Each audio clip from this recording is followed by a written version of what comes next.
But that said, let me welcome on board our experts. We've got Jonathan Schiessl to talk about the fundamentals of the markets. Kunal Naresh is always on the technicals. Gentlemen, hi, afternoon. Kunal, let's start off with you. Just routine profit taking or something more to this? Yeah, routine profit taking, nothing major as such, because the sector churn which was playing out for the last 3-4 days for the indices, that sector churn is now playing out in a reverse manner. So for example, the auto stocks which were going through a corrective phase over the last 3 days, they are the ones which are seeing intraday recovery. I think Hero MotoCorp, Escorts, etc. They've shown good recovery. Even M&M on intraday basis had recovered quite well. So I would believe that this could probably be a point where the markets are just going through a churn or profit booking in terms of few sectors, and that could probably keep the indices back into a trading range. So now we could be looking at 23,200 as a fresh base or a support for the index, and on the upside I think the levels which we've hit 23,670 approximately, so maybe closer to 23,700, 750 mark is where we can place a resistance for the index. Okay, so routine profit booking, that's what Kunal is categorizing this fall as. But Jonathan, let me bring you on board and talk about the Indian markets a bit. It's been fairly volatile from that crash that we saw on June 4th to that rally that we have seen post that. What's your own estimate with respect to where the Indian market is headed? Because a lot of people believe that valuations are sticky, the fundamentals and the positives are baked in, but some of the stock prices continue to surprise. Yeah, no, I'd agree. I think we've had a pretty impressive recovery, as you mentioned, from that crash just a short few days ago. The market has pushed up a lot higher, and it's interesting to note the more growth-orientated markets globally have really pushed up. Clearly, in the US, for example, Nasdaq, but certainly in the emerging market space, India does stand out as very strong recent gains. As you mentioned, valuations are, the market has certainly got more expensive. And, the usual story, certainly when overseas investors look at India and some of them compare it to the likes of China, and are hoping of a broader recovery in China, you've seen a little bit of profit, a little bit of switching, but not much. I think the underlying India story still looks very strong. And so that, it's at the moment just the market's probably vulnerable to a bit of profit taking in the very short term. Okay, point taken. Naresh, what's the view on banking names? At the start of the trading session, you were positive on them. Does the view change in any way? Not really. We've not seen much of a move. The index is down, say, 0.51%. But if you look at the names, like HDFC Bank, which had rallied a lot, is down 1%. But if you look at ICICI Bank, which is on verge of a breakout, about 1170 still is down 0.3%, closer to 1150 mark. So for now, the view remains the same. We are waiting for more price action for momentum to get faster above, say, a particular price point of 51,800 to 52,000 on the Bank Nifty, 1170 on the ICICI Bank, and say 1680, 1700 on the HDFC Bank. So overall, the structure is still positive. Till the time we hold 51,000 on the Bank Nifty, the view remains the same. We could see further upsides on the private banking names.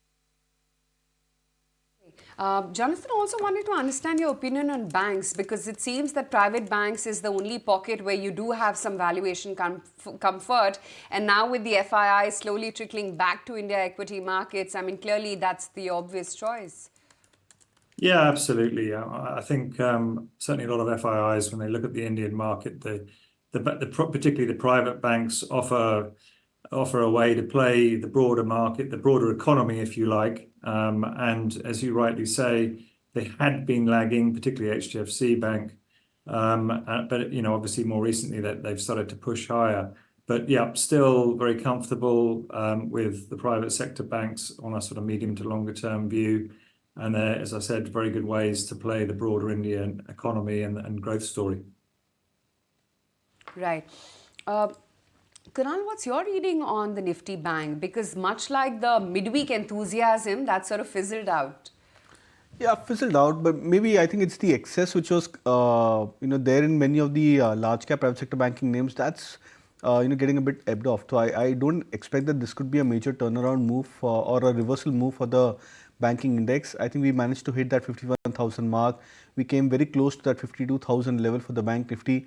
And after this steep rally, I think in the last 10 odd days from the election lows, Bank Nifty's rallied up some 6,000 points, I think from 46,200 odd levels to 52,000 approximately. So I think after that kind of a run, maybe a 500 to 1,000 point correction from the previous highs may not be a major reversal signal for the Bank Nifty, at least as of now. Okay, point taken. Some of these urban consumption plays are doing quite well today. So, case in point being PVR Inox, which is above the 1400 mark now. You also have Safari and VIP, those travel plays which are up 4 to 5% in the trading session. And then Honasa Consumer too is up almost 5% as we speak. Jonathan, if you had to take a bet between urban India and rural recovery, what would you pick? Both quite different stories, aren't they? I think, yeah. I mean, obviously, they're different companies to play them, and different ways. Personally, we try and get a balance of both, and we try not to flex too much between one or the other. They've both got interesting growth dynamics in different sectors.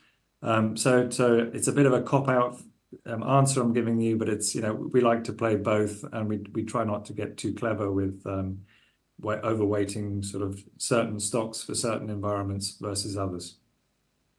So other than banks and the consumption names, what are your India allocations, your overweights and underweights? Yeah, I mean, it's clearly from a foreign investor, perspective, where a lot of people don't have access to the domestic market. Way most people will play it will be via the banks, as you say, IT. But otherwise, capital goods still remains a very interesting sector. There's some very interesting companies out there, and we still do believe in the capex cycle that's going on in India and the growth in manufacturing, albeit from a low base, and we've got a lot further to go there. So, and then selected basic materials in the basic sort of material spaces as well, but very select there.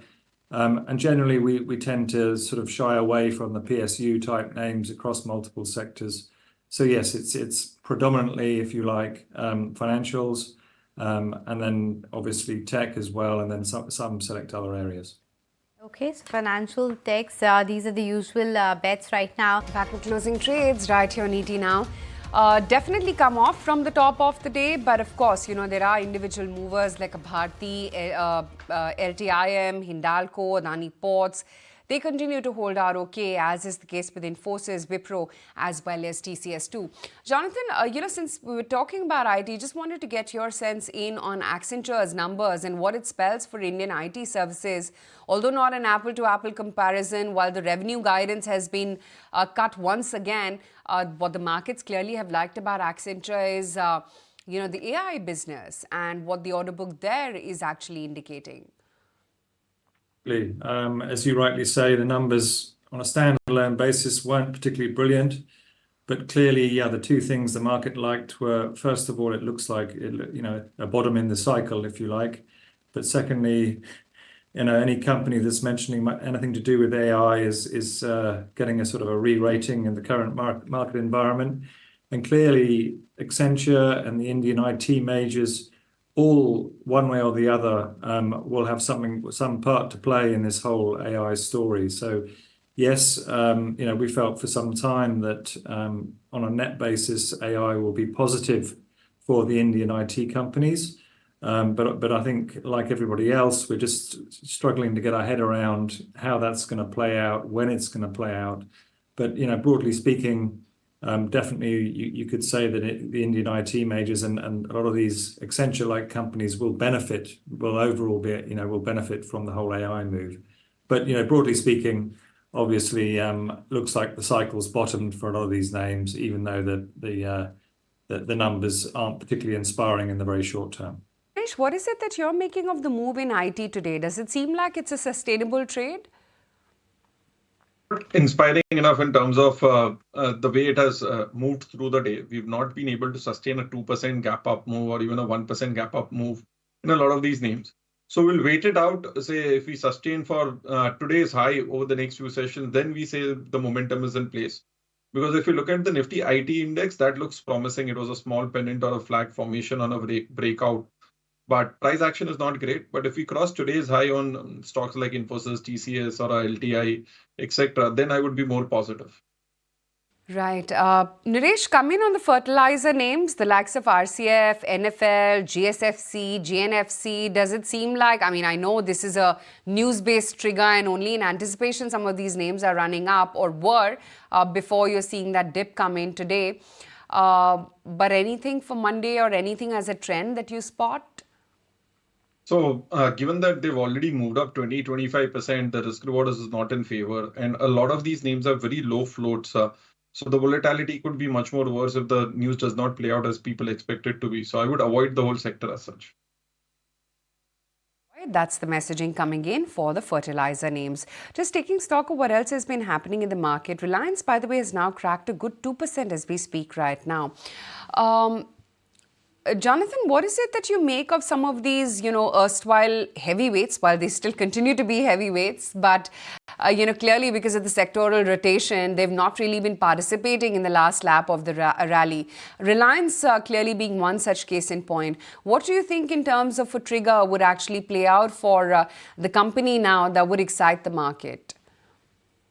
Yeah, look, I mean, it's, I guess one of the problems with Reliance is its conglomerate sort of nature. I think investors generally prefer a more focused business. It's obviously Reliance has its fingers in many different pies. So you could argue that hence it deserves to trade at a discount to the rest of the market, and from time to time it will lag just because of that conglomerate nature of its underlying businesses. I think from an investor perspective, the energy side is a cash cow but very cyclical.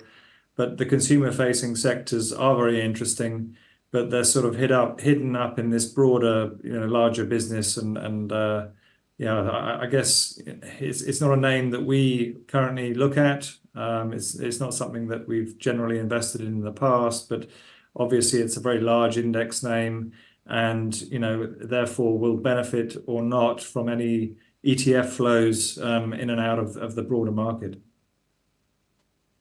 Okay, that's the take coming in on Reliance. Jonathan, good to have you on the show. We'll let you go on that note. Let's just take in some closing trades as well before we slip into a quick break and then track the last half an hour of trade this week. Kunal, what's on your list?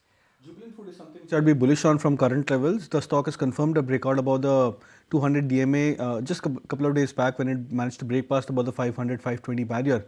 So that's a trade which I would believe from a short-term play could probably give an upside of 575 to 580 over the near term.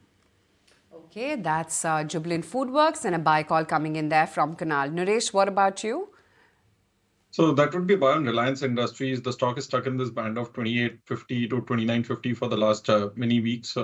Once it sustains from here, and a breakout could be possible. So risk reward trade here within a stop loss at 28.50, and would look at a possible breakout about 3,000 in the short term. Right. Okay. On that note, we're going to take a very quick break. Come right back. The last half an hour of trade this afternoon.